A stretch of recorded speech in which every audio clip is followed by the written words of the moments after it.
예, 지금 이 시각 여러분들이 주목하는 뉴스 만나보겠습니다. 네, 검찰이 뇌물수수와 정치자금법 위반, 알선 뇌물수수 혐의로 노웅래 더불어민주당 의원에 대해서 전격 구속영장을 청구했습니다.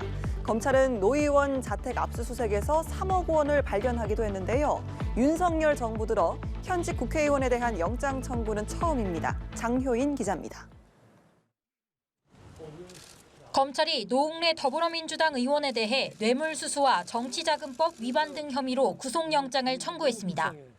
현 정부 들어 현직 국회의원의 구속영장이 청구된 건 이번이 처음입니다. 노 의원은 재작년 2월부터 12월까지 사업가 박모 씨로부터 각종 사업 청탁과 선거비용 명목 등으로 5차례에 걸쳐 총 6천만 원을 챙긴 혐의를 받습니다. 박 씨는 구속 기소된 이정근 전 민주당 사무부총장에게 불법 정치자금 10억 원을 건넸다는 인물이기도 합니다. 검찰은 범죄의 중대성이 크고 재범과 증거인멸 우려가 있는 점을 고려했다고 영장 청구 배경을 밝혔습니다. 검찰은 지난달 노 의원의 자택과 국회 사무실 등을 압수수색한 데 이어 출국을 금지하고 지난 6일 13시간가량 조사했습니다. 노 의원은 혐의를 강하게 부인하는 입장입니다. 노 의원 측은 입장문을 통해 그동안 검찰 수사에 적극 협조했음에도 영장을 청구한 건 망신 주기 여론 재판을 하겠다는 것에 불과하다고 주장했습니다. 또 검찰이 피의자 진술 하나만 가지고 자신을 범죄자로 낙인 찍어버렸다며 무죄를 증명하기 위해 끝까지 정정당당하게 싸우겠다고 덧붙였습니다. 검찰은 노 의원 자택에서 압수한 3억 원가량의 현금에 불법 자금이 섞였을 가능성을 두고도 출처를 계속 살펴볼 방침입니다. 이에 대해 노 의원은 출판 기념회 때 남은 돈과 부친의 부의금이라며 혐의 사실과 관계없는 돈이라고 주장해왔습니다. 연합뉴스TV 장윤입니다. 예, 이태원 참사와 관련해 그동안 기관별로 피의자 및 참고인 조사를 이어온 경찰청 특별수사본부가 신병 처리를 위한 수사가 마무리되고 있다고 밝혔습니다. 경찰과 소방, 용산구청, 서울교통공사 등 주요 기관 피의자들에 대한 구속영장을 일괄 신청하는 방안을 검토 중인데요. 한채희 기자가 전합니다. 현장 책임자들의 구속영장이 기각된 이후 수사 동력이 약해졌다는 비판에 직면한 경찰청 특별수사본부. 구속영장이 기각된 지 일주일 만에 수사의 막바지 속도를 내며 자신감을 내비쳤습니다. 특수본 관계자는 신병 처리를 위한 수사가 마무리되고 있다며 조만간 여러 기관의 피의자들에 대한 구속영장을 일괄해서 신청하는 방안을 검토 중이라고 밝혔습니다.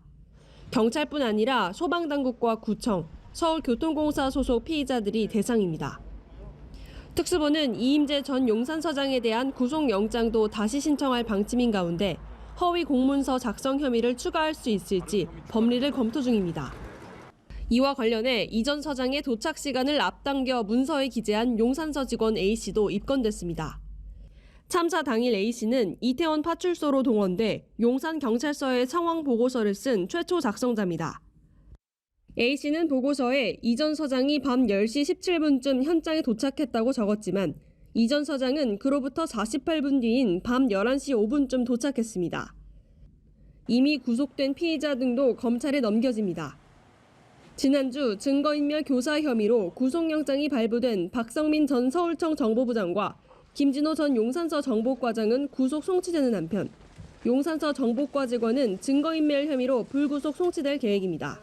연합뉴스TV 한채입니다. 네, 여야가 종합부동산세에서 중과세율을 적용하는 다주택자의 범위가 조정 대상 지역 여부와 상관없이 3주택으로 결정될 전망입니다. 또 집이 세 채라도 모두 더한 공시가격이 12억 원이 되지 않으면 이 역시 중과하지 않기로 했는데요. 합의안이 최종 처리되면 내년부터 종부세 부담은 크게 줄어들 전망입니다. 이재동 기자입니다. 문재인 정부는 2018년 9.13 대책에서 조정 대상 지역이라면 집이 2채만 있어도 다주택자로 더 높은 세율의 종부세를 내게 했습니다. 하지만 이 주택자를 투기 세력으로 규정하는 데 대한 회의론이 이어지고 최근 어려워진 부동산 시장 상황까지 맞물리자 여야는 종부세 중과세율 적용을 3주택 이상 보유자로 좁히기로 의견을 모았습니다. 올해까진 조정 대상 지역 2주택자에게 1.2에서 6.0%의 종부세 세율을 적용했지만 내년부터 절반 수준의 일반 세율로 낮추는 겁니다. 또 3주택 이상 보유자도 합산 공시가가 12억 원을 안 넘으면 이 역시 일반 세율을 적용하는 것을 잠정 합의했습니다.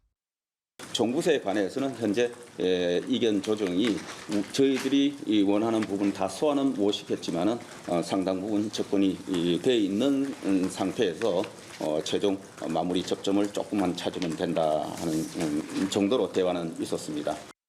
또 종부세 기본 공제는 6억 원에서 9억 원으로 1가구 1주택 기본은 11억 원에서 12억 원으로 올리기로 의견이 모아져 있습니다.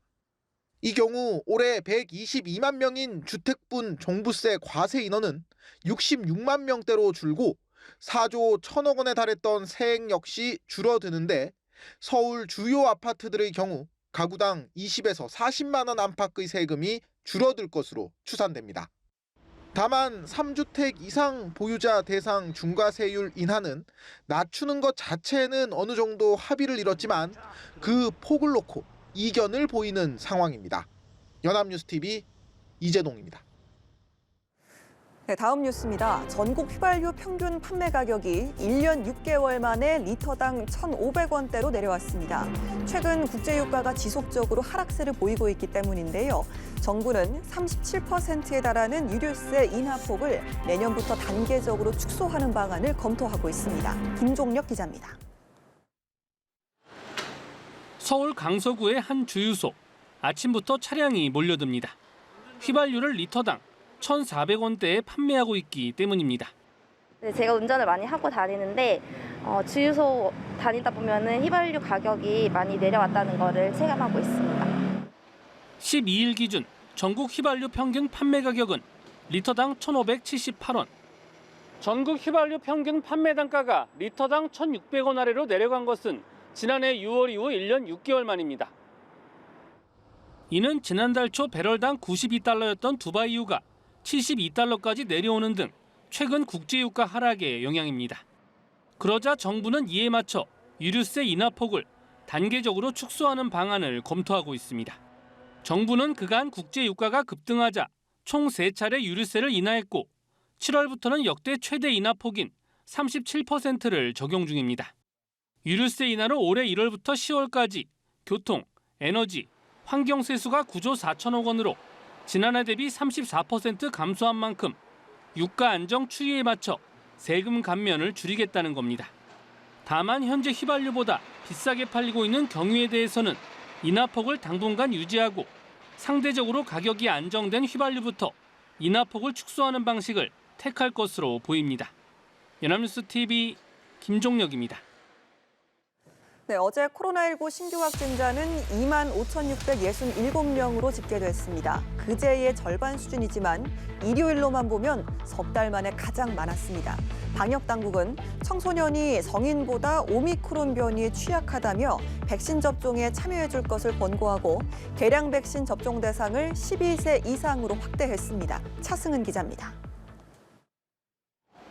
전국에서 새로 나온 코로나19 확진자는 25,667명. 검사 건수가 줄며 확진자 수도 줄어드는 주말 휴가로 하루 전에 절반 수준으로 떨어졌습니다. 하지만 일요일만 놓고 보면 석 달 만에 가장 많았습니다. 정체됐던 유행이 반등하는 모습입니다. 입원 중인 위중증 환자는 478명으로 24일 내리 400명을 넘는 상태가 유지되고 있습니다. 사망자는 전날보다 10명 적은 30명 나왔습니다. 한편 18세 이상 성인만 맞을 수 있었던 개량 백신을 12세 이상 청소년도 맞을 수 있습니다. 생일이 지난 2010년 이상 청소년 가운데 1, 2차 기초접종을 마치고 마지막 접종일로부터 90일이 지났다면 접종 대상입니다. 사전 예약자는 19일 이후로 맞을 수 있고 당일 접종도 가능합니다.